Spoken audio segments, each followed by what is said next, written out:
com muito carinho que a PP Sindicato preparou esse painel sobre a questão educacional, convidando para estar conosco, seguramente um dos pensadores que mais profundamente marcou a educação brasileira, professor Dermeval Saviani.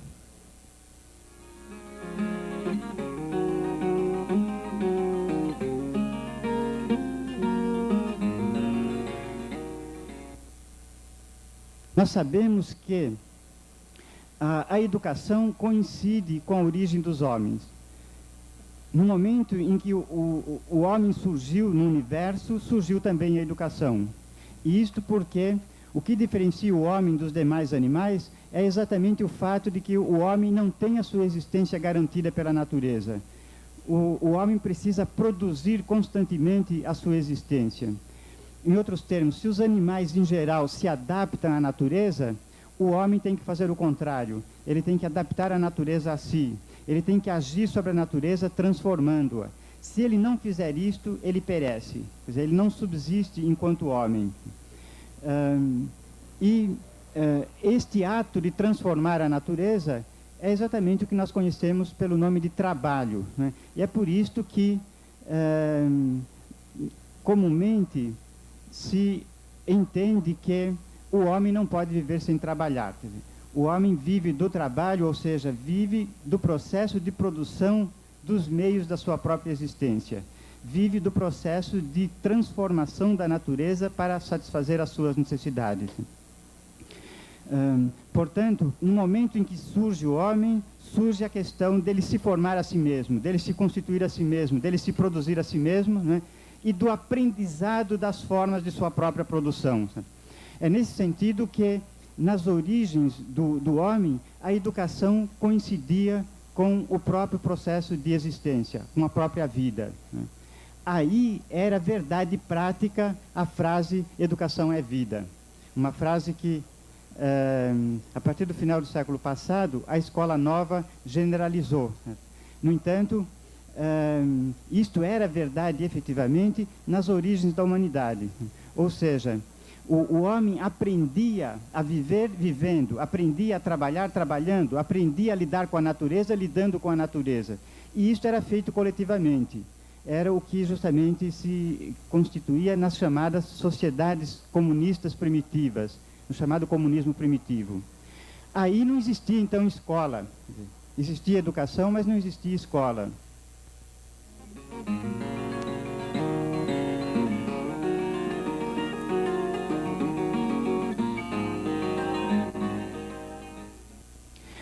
Quando é que vai surgir a escola?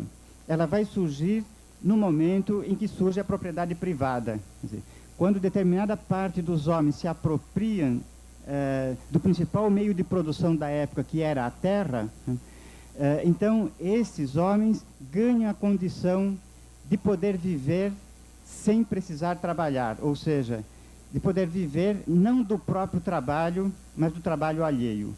Veja então que continua sendo verdade que os homens não podem viver sem o trabalho, que os homens vivem do trabalho. O que muda a partir daí é apenas o seguinte, né? Enquanto antes todos viviam do trabalho de todos, certo? Agora se torna possível a alguns viverem do trabalho dos outros. Ou seja, quem não era proprietário acabava sendo constrangido, né, a trabalhar para si e também para aquele que se apropriou da terra da qual se tirava os meios de existência de uns e de outros. Bem, então é nesse momento que surge uma educação diferenciada. Ou seja, se antes a educação coincidia com o próprio processo de trabalho, né, agora, à medida em que uma parcela pode viver do ócio, uma parcela desfruta de lazer, então surge uma educação específica para essa camada, para essa classe social. E é nesse sentido, então, é nesse momento que surge a escola. Vocês sabem que a palavra escola, skolé, em grego, significa o lugar do ócio, o lugar do tempo livre.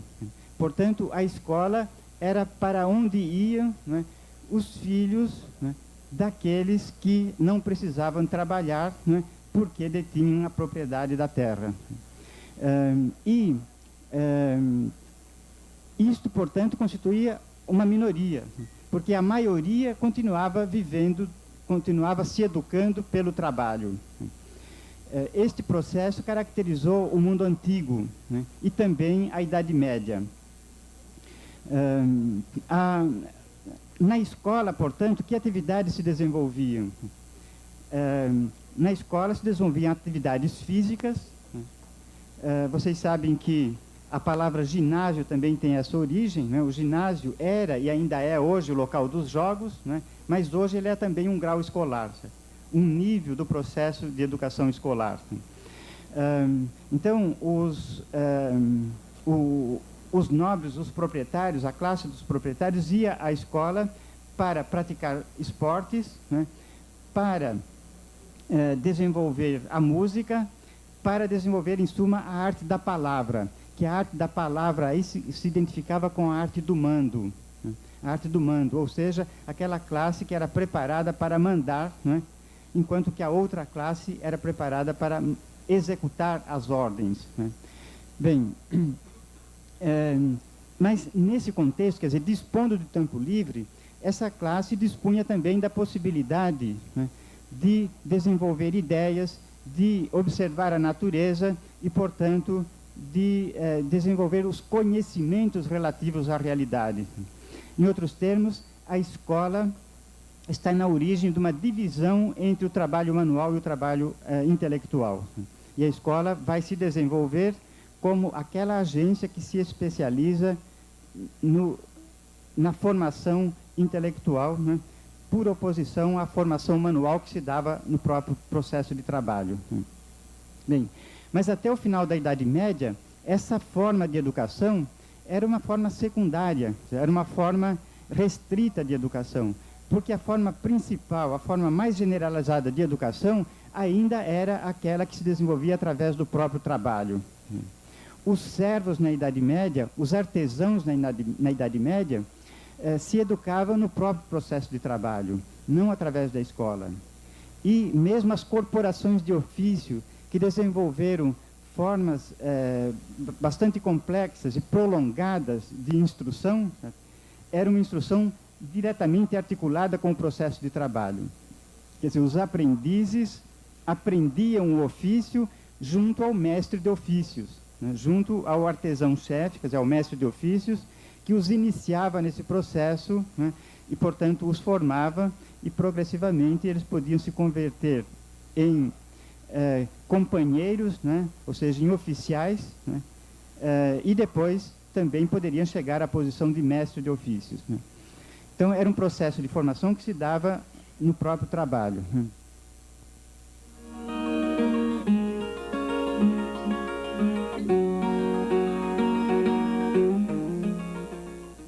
Essa situação vai se alterar a partir do advento da sociedade moderna, da sociedade burguesa, né?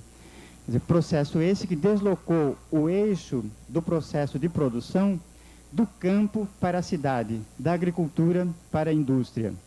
E, a partir daí, né, os próprios conhecimentos, quer dizer, a própria ciência foi assimilada como um meio de produção, né?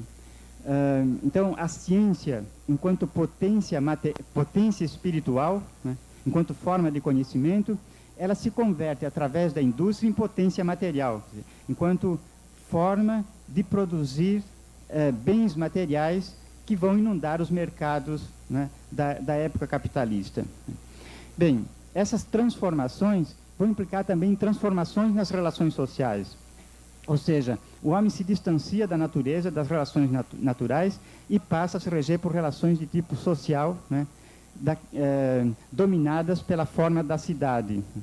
E por isso a sociedade passa a se organizar não mais com base no direito natural, consuetudinário, mas no direito positivo. E é isto que faz a passagem de uma sociedade de castas, de uma sociedade estratificada para uma sociedade de classes, né? Na sociedade estratificada do período medieval, a posição dos indivíduos na sociedade, portanto, no processo de produção, era determinada hereditariamente. Quem nascia nobre, morria nobre. Quem nascia servo, morria servo. A sociedade moderna vai revolucionar essa situação, né? E as classes vão se definir não mais pelo sangue, pelo nascimento, mas vão se definir pela posição que se ocupa no próprio processo produtivo, abrindo-se aí uma certa margem de mobilidade social, né, que não existia anteriormente. Bem, essa vida centrada na cidade e na indústria, né, vai envolver, então, né, a incorporação não apenas da ciência na indústria, no processo produtivo, mas também dos conhecimentos intelectuais, né, no âmbito da sociedade. E é justamente a partir daí que começa a se colocar a necessidade, né, da alfabetização como condição de se participar da vida dessa nova sociedade. É a partir daí, então, que vai aparecer a questão da alfabetização como condição de cidadania, né? Ou seja, para se ser cidadão, era preciso dominar esses elementos.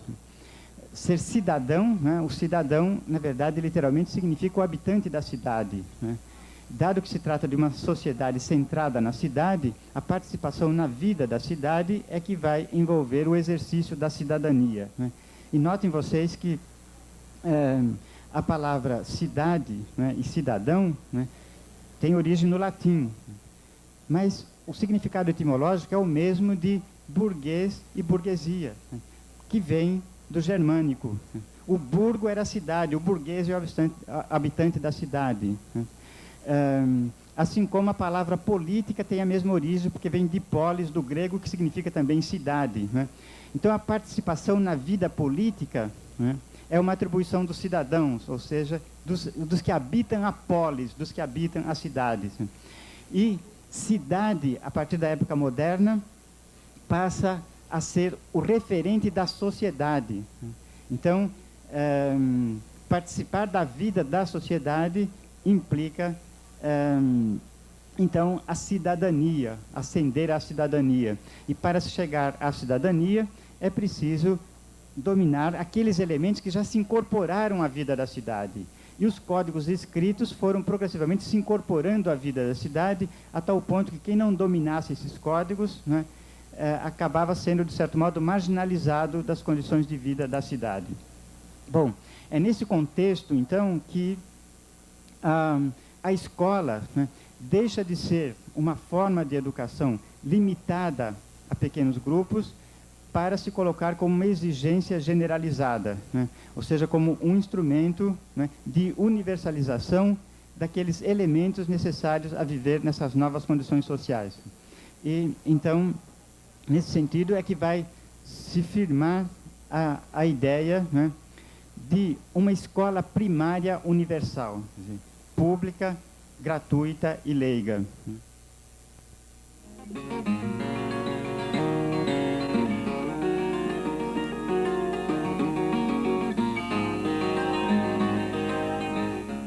A escola, portanto, ela passa a ocupar o centro do processo educativo, né?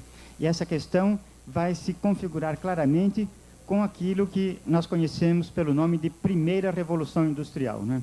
O que a Primeira Revolução Industrial fez? Quer dizer, na verdade, a Primeira Revolução Industrial, né, ela colocou a máquina no centro do processo produtivo, né, transferindo, portanto, para as máquinas as atividades manuais. E, com isto, liberando os trabalhadores das atividades manuais pesadas e também daquelas atividades que exigiam um grau de precisão, né, que demandavam grande concentração e habilidade manual. Isso, então, tendeu a ser transferido para as máquinas, né? E, com isto, o trabalho humano, né, passou a se desenvolver em articulação com as máquinas, né? Ora, essa revolução industrial que colocou a máquina no centro do processo produtivo, né, teve uma correspondente revolução educacional que colocou a escola no centro do processo educativo, né? Então, a partir daí, a tendência, né, passou a ser a identificação de educação com escola, a tal ponto que hoje, quando nós falamos em educação, nós pensamos automaticamente em escola, e vice-versa. Quando se fala em escola, automaticamente se pensa em educação, né? Eu diria que a gente pode compreender a escola sem a educação, né? Mas não pode compreender a educação sem a escola. Ou seja, a gente pode compreender a escola, né, sem ter que lançar mão do conceito de educação, mas não podemos compreender a educação sem lançar mão do conceito de escola, né? Porque é a partir do conceito de escola é que a realidade educacional pode ser explicitada. Bom, o que eu quero dizer com isso, né? Que os professores, então, né, são os educadores por excelência da nossa época, né? E o hábitat dessa atividade educacional são as escolas, né? E, portanto, o movimento de professores, as condições de trabalho dos professores estão diretamente ligadas, né? O salário dos professores estão diretamente ligadas, né, ao desenvolvimento ou não, né, à melhoria ou não, né, da educação na nossa época.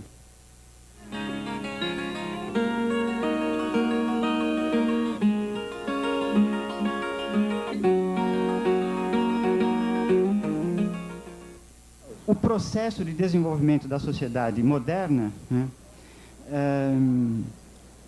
se operou por transformações na base material que são conhecidas normalmente por revoluções, né, revoluções tecnológicas ou industriais, né.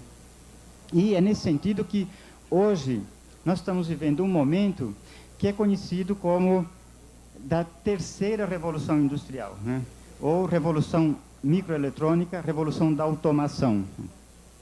O que existe de peculiar nesse momento? Eu diria que, se a primeira revolução industrial substituiu o trabalho manual pela máquina, o específico da atual revolução industrial, né, é substituir, inclusive, operações intelectuais pelas máquinas, né? É por isso que também se costuma dizer que hoje nós estamos vivendo na era das máquinas inteligentes, né? Ou seja, são máquinas, né, que absorvem operações intelectuais, de modo especial aquelas complexas e repetitivas, que, no entanto, tinham que ser feitas pelo homem. Então, se a primeira revolução industrial libertou os homens do trabalho braçal, do trabalho pesado, né, então, em lugar de imprimir a sua energia física para produzir bens, né, esta energia física era passou a ser transferida para as máquinas, né? Hoje, nós estamos num momento em que as energias intelectuais, né, que eram destinadas, né, que eram gastas, né, com operações intelectuais complexas e repetitivas, elas são transferidas para as máquinas, se incorporam às máquinas. Se, então, a partir da primeira revolução industrial, a tendência era que o trabalho humano, né, se intelectualizasse, ou seja, fosse definido progressivamente pela forma intelectual, né, a situação atual se encaminha na direção de que o trabalho humano, né, tende a se resumir aos processos criativos e aos controles dos grandes complexos automáticos. Então, em outros termos, nós chegamos a um momento em que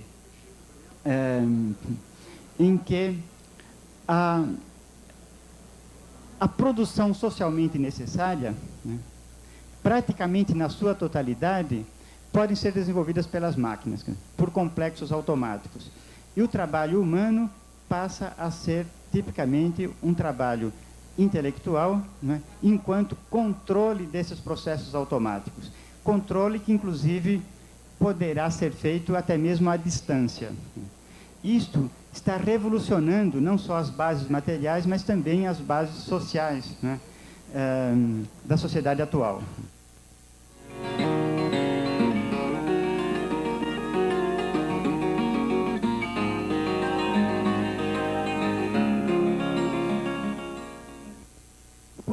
dos trabalhadores em geral, né, nós sabemos que a primeira revolução industrial, ao introduzir as máquinas no processo produtivo, gerou uma série de consequências negativas para os trabalhadores, né? Essas consequências negativas se manifestaram na forma de desemprego, né? Quer dizer, vários trabalhadores perderam seus postos ao serem substituídos pelas máquinas, né?